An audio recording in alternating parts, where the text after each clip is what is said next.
விஜய் கட்சியுடைய முதல் போராட்டத்திற்கு சென்னையில் இருக்கக்கூடிய சிவானந்தா சாலையில் 16 நிபந்தனைகளோட காவல்துறை ஒரு அனுமதியை கொடுக்குறாங்க.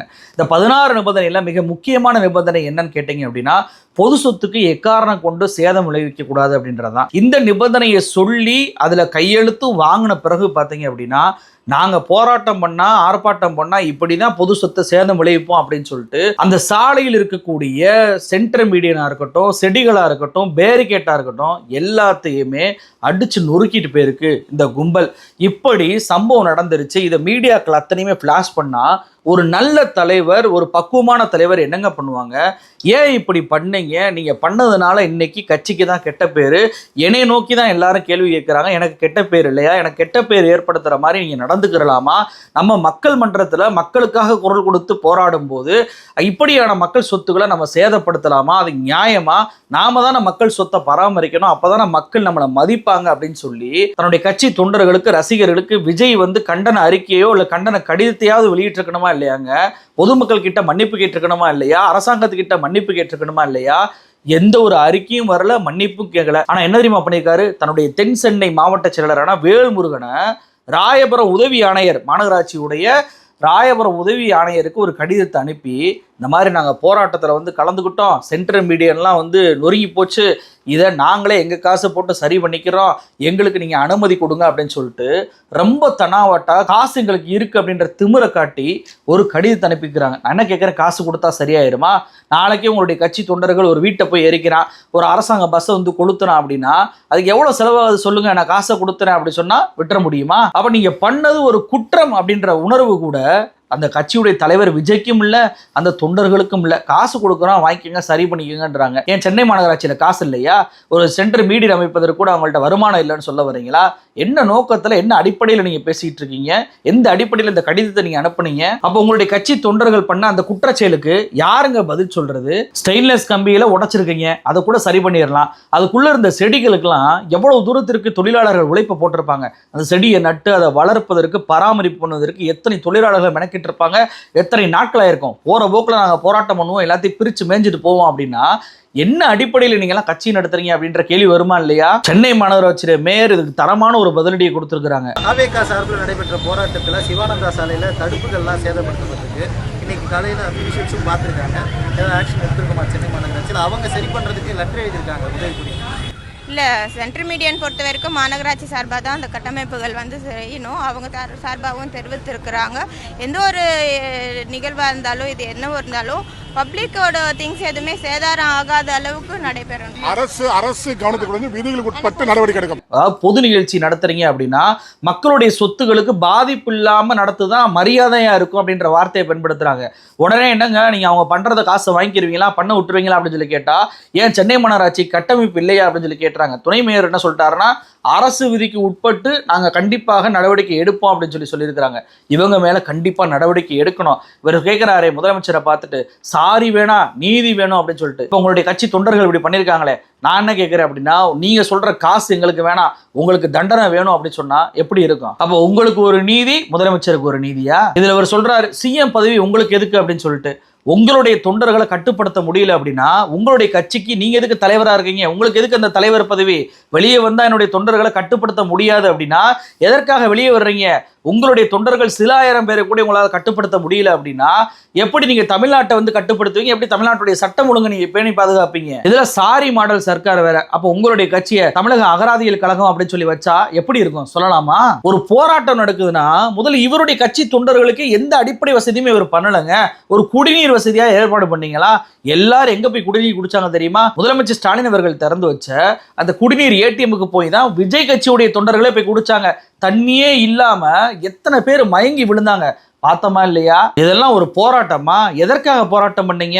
அந்த பாதிக்கப்பட்ட குடும்பத்திற்காக தானே போராட்டம் பண்ணீங்க. அவங்கள மேடையில் ஏத்துனீங்களே, யாரையாவது பேச விட்டீங்களா? ஒரே ஒரு பெண்ணை பேச விட்டீங்க, அவங்களும் உங்களுடைய புகழ் பாட விட்டுருக்கீங்க, சொல்லி கூட்டி வந்திருக்கீங்கன்னு நினைக்கிறேன். அப்படி ஒருத்தரை பேச விடுவதற்கு எதற்காக இத்தனை பேர் அவங்கள நீங்க மேடை ஏற்றணும்? எதற்காக வெளியூர்ல இருந்து அவங்கள வர வைக்கணும்? எல்லாம் உங்களுடைய விளம்பர வெறிக்குதானா? இதுல உங்களுடைய கொள்கை பரப்பு செயலாளர் ராஜ்மோகன் அவர் என்ன சொல்றாரு? எங்களுக்கு ஒரு உளவுத்துறை இருக்கும்ல சார், பெரிய ஸ்கெட்ச் சார், 11 மணிக்குள்ள முடிச்சிருங்க, இல்லைன்னா இந்த இங்க நிக்கிறாங்க பாருங்க 24 குடும்பம், அவங்க உட்பட அத்தனை பேர் மேலேயும் மறுபடியும் பல கேஸ் போட போறாங்க. எப்படியாவது 11 மணிக்குள்ள முடிச்சிருக்காங்க. மணி 11 தொடுவதற்கு 1 நிமிடம் இருக்கும்போதே அதை நான் முடித்தேன். 11 மணிக்குள்ள முடிக்கல அப்படின்னா எங்களுக்கு வந்து உளவுத்துறை இருக்கிறாங்க, அவங்க சொன்னாங்க பயங்கரமான கேஸை போட போறாங்க, எல்லாரையும் விட்டு வைக்க மாட்டாங்க அப்படின்னோடனே 11 மணிக்கு முன்னாடியே முடிச்சு வச்சிட்டேன் அப்படின்றாரு. என்னங்க பச்சை பொய் பேசுறீங்க? உங்களுக்கு 10 மணிலேருந்து 11 மணி வரைக்கும் டைம் கொடுத்தாங்கல்ல, 10 மணிக்கே நிகழ்ச்சி ஆரம்பிச்சிருந்தா எவ்வளவு தூரத்திற்கு பேசியிருக்கலாம்? உங்க சென்னையில் அது ஞாயிற்றுக்கிழமை ஒரு 5000 பேரை கூட உங்களால திரட்ட முடியல அப்படின்னா அப்ப விஜயோட செல்வாக்கு இவ்வளவு தானா? இத்தனைக்கு வெளியூர்ல இருந்து ஆளை கூட்டிட்டு வந்தாங்க. வெளியூர்ல இருந்து வந்த ஆட்கள் நியூஸ் தமிழ் சேனல் உள்ளிட்ட பல்வேறு சேனலுக்கு பேட்டி கொடுத்த எல்லா வீடியோவும் நம்ம கிட்ட இருக்கு, காட்டுறோமா? வெளியூர்ல இருந்து ஆளை திரட்டியுமே இவ்வளவு பேர் தான் திரட்ட முடியுது. அந்த கொஞ்சம் பேரை கூட உங்களால கண்ட்ரோல் பண்ண முடியலன்னா எதற்காக உங்க கட்சி ஆர்ப்பாட்டம் பண்ணுது? சரி, என்னமோ ஆர்ப்பாட்டம் பண்ணீங்க, பிரச்சனை பண்ணீங்க, சென்ட்ரல் மீடியனை உடச்சிட்டீங்க, அதுக்கு நாங்க வந்து அபராதம் கூட கட்டுறோம், காசை கொடுக்குறோம் அப்படின்றீங்க. சரி, அட்லீஸ்ட் எதற்காக போராடினீங்க? 24 கஸ்டோடியல் டெத் அப்படின்ற ஒரு பொய், அதுவே ஃபர்ஸ்ட். அந்த கஸ்டோடியல் டெத் போலீஸ் டார்ச்சருக்கு எதிராக போராடுறேன்னு சொன்னீங்கல்ல, அந்த போராட்டத்தையாவது தன்னுடைய தொண்டர்களுக்கு தன்னுடைய ரசிகர்களுக்கு கடத்தி இருக்கிறாரா விஜய் அப்படின்னு சொல்லி கேட்டா அதுவும் இல்லைங்க. எதுக்கு இந்த போராட்டம் நடச்சே தெரியல. ஒருத்தர் என்ன தெரியுமா பண்றான்? மரத்து மேல ஏறி நிக்கிறான். மரத்து மேல ஏறி நின்றுக்கிட்டு நான் இறங்க மாட்டேன்றான். ஒரு பக்குவமான ஒரு தலைவராக இருந்தால் என்ன தெரியுமா சொல்லுவாங்க? இறங்குப்பா, நீ இறங்குனாதான்ப்பா நான் பேசுவேன் அப்படின்னு சொல்லியிருப்பாங்க. இல்லைனா இறங்குப்பா, நீ இறங்குனாதான் தலைவர் வந்து வருவார், இல்லைனா வரமாட்டாரு, போராட்டம் கேன்சல் பண்ணிடுவோம் அப்படின்னு சொல்லுவாங்க. அப்போதான் அந்த பையன் வந்து இறங்குவான். ஆனால் இவங்க என்ன தெரியுமா சொல்றாங்க? அந்த புசியானந்த் என்ன சொல்றாருன்னு பாருங்க. கொஞ்சம் இறங்கு, கோச்சுக்காத ப்ளீஸ், கொஞ்சம் இறங்கு, இறங்கு, இறங்கு, இறங்கு, இறங்கு, இறங்கு, வா, 2026 நம்புது, இறங்கு. 2026 நமக்கு தான், இறங்கியா அப்படின்னு சொல்லிட்டு இந்த வடக்குலாம் போனீங்கன்னா ஜெய் ஸ்ரீராம் சொல்லி கொலை பண்ணுவாங்க. அதாவது முஸ்லீம்களையும் கிறிஸ்தவர்களையும் ஒரு போதை மாத்திர மாதிரி அதை எடுத்துக்கிட்டு ஒரு வெறி ஏற்றிக்கிட்டு ஒரு வெறி கோஷமாக மாற்றி கொலை பண்ணுறதை நம்ம பார்க்குறோமா இல்லையா?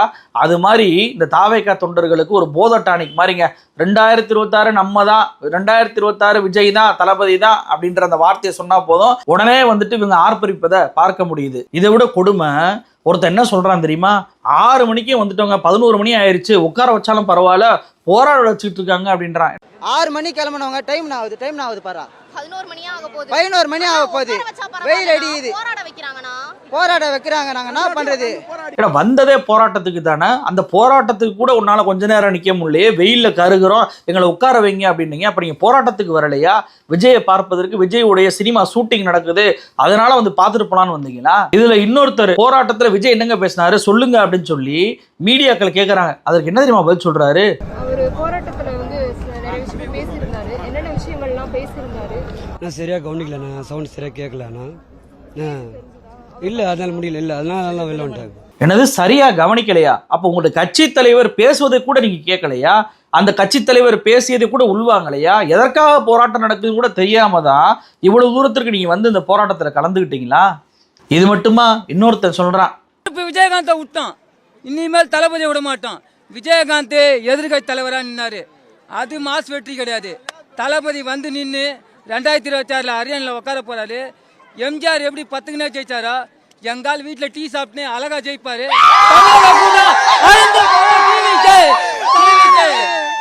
என்னங்க இது? ஒரு சீரியஸான ஒரு விஷயத்துக்கு ஒன்று கூடி இருக்கிறாங்க, ஒரு போலீஸ் அராஜகத்துக்கு எதிராக ஒன்று கூடி இருக்கிறாங்க, இறந்த அந்த குடும்பங்கள்லாம் ஸ்டேஜில் நிற்கிது. ஆனால் இவனுங்களை பாருங்களேன் என்ன மாதிரி பேசிக்கிட்டு இருக்காங்கன்னு சொல்லிட்டு. நான் சொன்னேன்ல, அந்த 2026 நாம தான், இதை தவிர வேற எதுவும் தெரியாது போல. இது எல்லாத்தையும் விட்டுறலாங்க. ஒருத்தன் வந்தாங்க, அவன்கிட்ட மைக்கை நீட்டினா, நான் வந்து ஹைதராபாத்தில் ஆந்திர பிரதேசத்துலேருந்து வரேன்றான். ஹைதராபாத் தெலுங்கானா ஆந்திர பிரதேசத்துலேருந்து வரேன்னு சொல்லிட்டு அல்லு அர்ஜுன் ராம் சரணே என்னுடைய ஃபேனு அப்படின்றான். டிவிக்கு எல்லாம் நான் நம்பர் 1 லீடர் ஆவதற்காக வந்திருக்கேன் அப்படின்றான். சரிப்பா, என்னப்பா கையில் என்னமோ வச்சிருக்கியப்பா பேனரு, அது எதுக்குப்பா வச்சிருக்க அப்படின்னு சொல்லி கேட்கும்போது, தெரில, இதெல்லாம் கொடுத்தாங்க நானும் வச்சுக்கிட்டேன் அப்படின்றான். சரி, எதுக்குப்பா போராட்டம் அப்படின்னு சொல்லி கேட்டா, தெரில, எதுக்கு போராட்டம் தெரில அப்படின்னு சொல்லிட்டு போறான். இந்த லட்சணத்துல தான் விஜய் இந்த போராட்டத்தை ஆர்ப்பாட்டத்தை பண்ணியிருக்கிறாரு. ஆமா மேடம், இப்பதான் இது தெரியல மேடம், புதுசா ஒரு இன்ஸ்ட்ரக்ஷன் எடுத்திருக்காங்க. ஆமா மேடம், ஆமா மேடம், அது தெரியல மேடம்.